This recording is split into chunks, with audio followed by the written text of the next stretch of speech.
this Hawaiian Chihuahua. Kidding, he's a Corso or an Italian Mastiff. His name is Blue, and he got placed with me for 2 weeks for our board and train program. Behavior modification was our specialty. He didn't do real well with dogs that he didn't know, so he got a lot of exposure out and about in town and cruising around with me. And I board dogs while training them at my house, so he got a lot of exposure to multiple different dogs. We needed to do some basic training with him. He lacked stability. He was real good with a lot of commands. He knew basic stuff because he had done training in the past, but he did definitely lack stability, which is basically meant getting him to hold his commands was pretty difficult. 2 weeks later, it was a completely different dude. I'm real proud of him. A little slobbery right now, but that's okay, right? He made big progress, and I'm stoked on the progress he made. Hope you guys enjoyed this video. Thanks for tuning in. Lots of love. Bye-bye.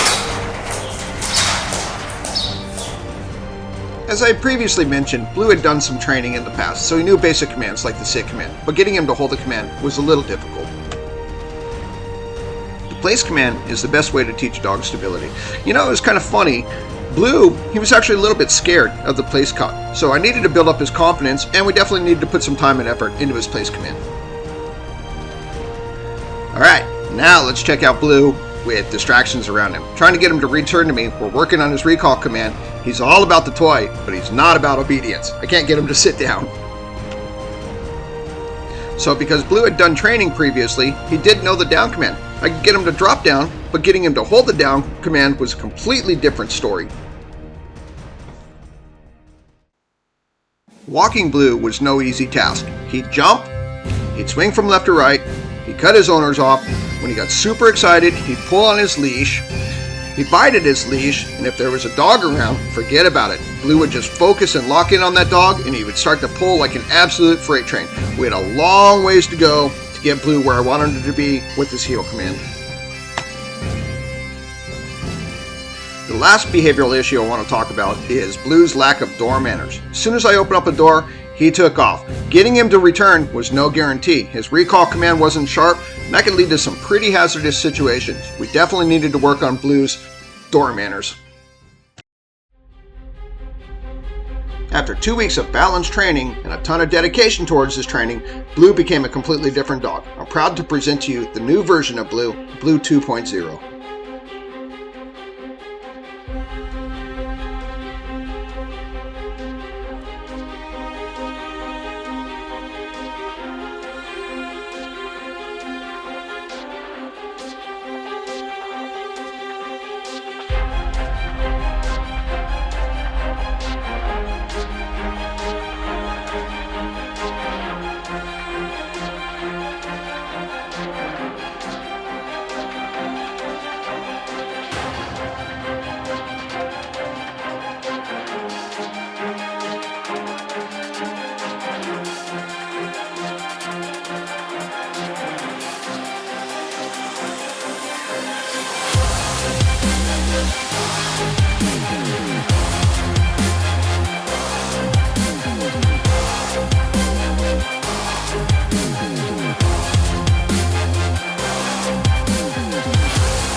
Before he came in, he was easily distracted, couldn't hold a sit or down command if there were things going on and loud noises, but now he can sit and stay. I shouldn't use stay, but he can sit and not move until told. And he's no longer pulling on the leash, which is great. His heel command is good. And his eye contact with me is amazing. Before he would do whatever he wanted to do, but now he looks at me for his next command. And I'm confident that when I take him home, he'll listen to me and he won't charge the door when somebody barks. When somebody knocks, and he won't bark until I tell him to break. So thank you, Lauren, and thank you, Off Leash, for getting him to this point.